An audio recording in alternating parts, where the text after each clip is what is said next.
Whoa!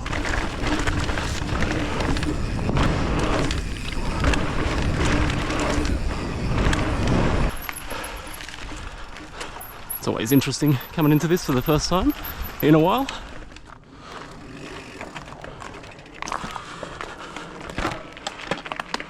Welcome back, everyone. Just hitting up Mill Creek for a quick lap. Been a while since I've done a video out here. Just a short one today, but I'll link to some other videos I've done for anyone that wants to see a bit more of this fun little network. I'm riding the Tallboy today. I think this is only the second video I've done on it. And that's kind of what I want to talk about, is how I've been finding the bike and how it's changed my riding. But first, let's have a run down Methane Alley. It's a kind of main descending trail here. There's a couple of jump lines as well that we'll hit a bit later. Whew, that was a big lizard.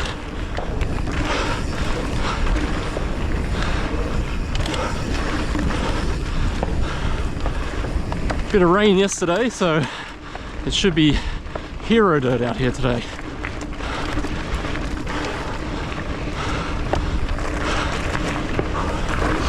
Fun little section coming up.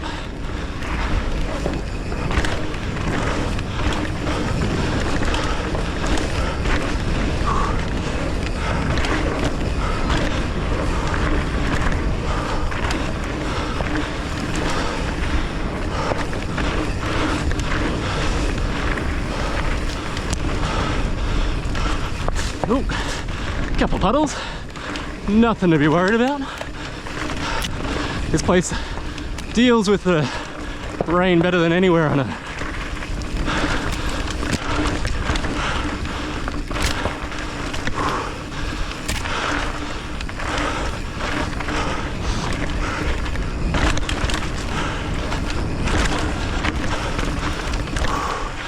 Alright, keep going.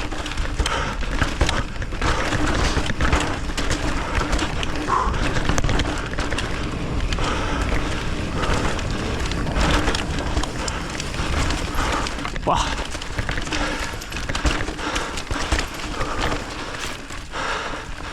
Good fun. Going back about 2 years ago, I had pretty different riding preferences to what I have now.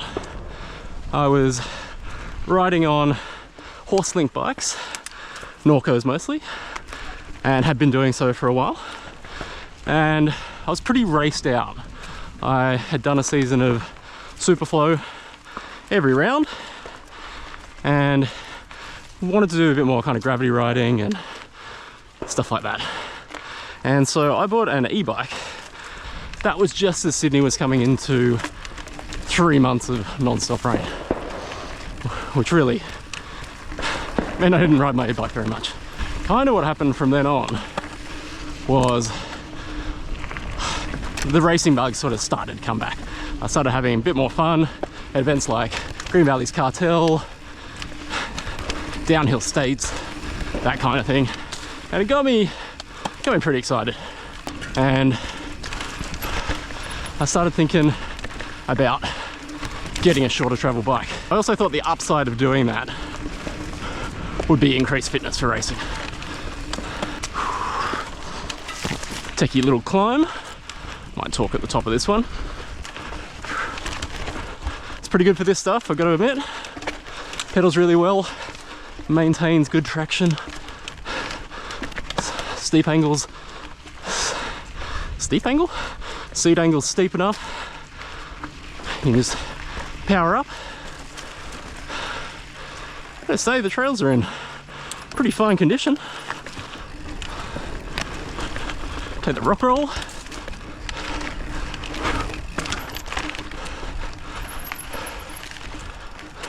It's always interesting coming into this for the first time in a while. Might have got full travel at a little 130mm fork.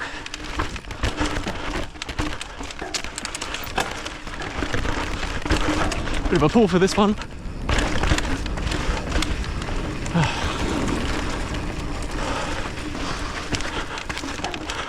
After doing a bit of research, I decided on the Tallboy, my very local bike shop. Cycling Studio started stocking them, so that was a bonus as well, just to be able to get bikes and parts and support should I have any issues so close to home. But it made me realize something, and that is that I should be riding bikes that are larger than a large. And you can see that because I've got a huge amount of stack. I've got a riser stem, 35mm bars. That's a tall boy. And this here is a 210mm dropper post. And I've still got heaps of room. Once I realized that, it was kind of bad news, because I noticed the same thing on the enduro bike I was riding at the time. And there was something else about the bike that I really liked, and that is how the suspension platform just worked really well. It really wasn't too long until I made the decision to buy the Mega Tower. So that was all from wanting to get a bit fitter, wanting to have a bit more fun on mellow trails, and it's cascaded to some big changes. Right, I'm gonna climb up to Black Hawk Down. Lovely little climb, this one. Really mellow. I think the climb's actually easier than the traverse at the top, which is pretty janky. So we'll head up there, bomb Black Hawk, which is one of the jump tracks here, and then we'll chat a bit more.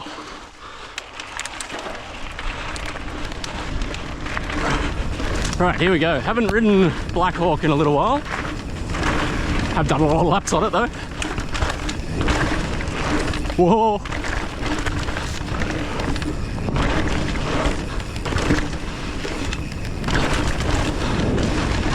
This bike's a little bit poppier than other bikes I've ridden here. Go for the gap.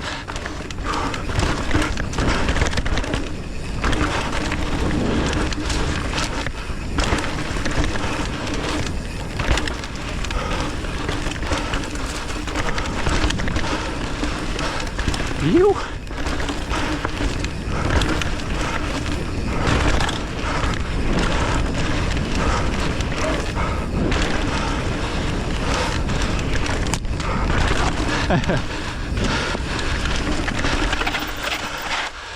Ooh. Man, that is tiring for less than a minute long.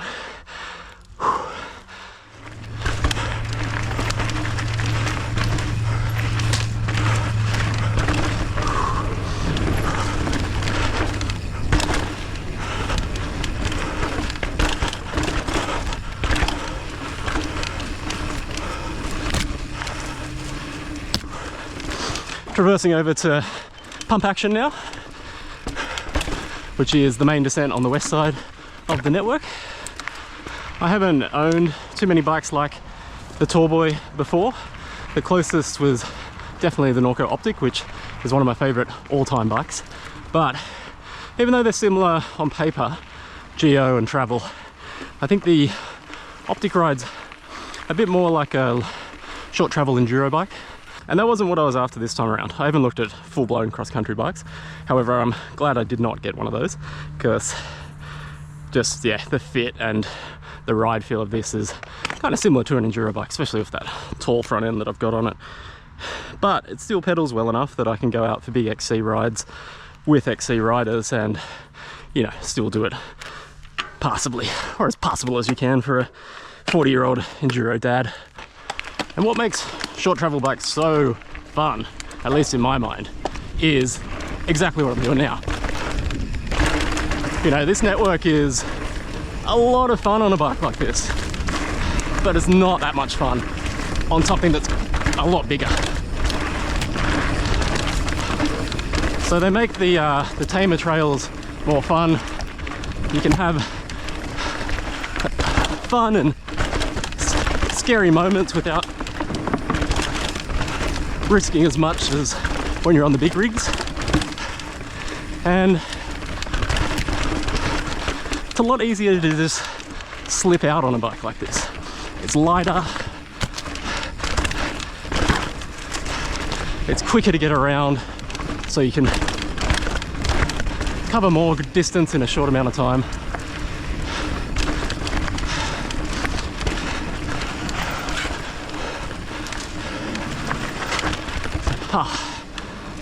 That's a fun track, and it's pretty darn rough on a bike with this little travel and recon tires.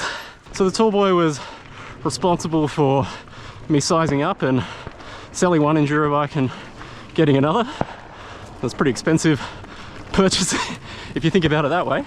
It also spelled the end of e-biking for me. Combination of doing more pedaling, trying to stay fit, and the kind of enjoyment I get from just riding a very light, snappy bike around versus a not very light, not very snappy e-bike around meant that it was just sitting there with flat tires, which is a bit of a shame really. But I only have so many chances to get out and ride, and I found myself gravitating into other bikes.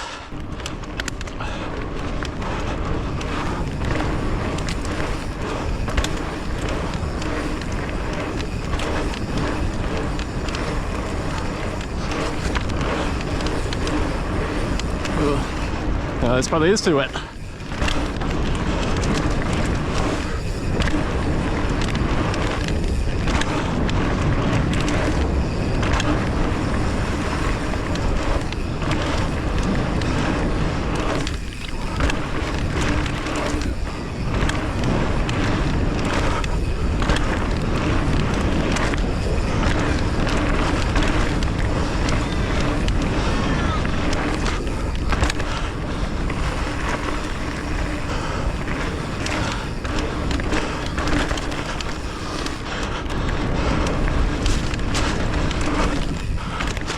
Yeah, that's it from Mill Creek today.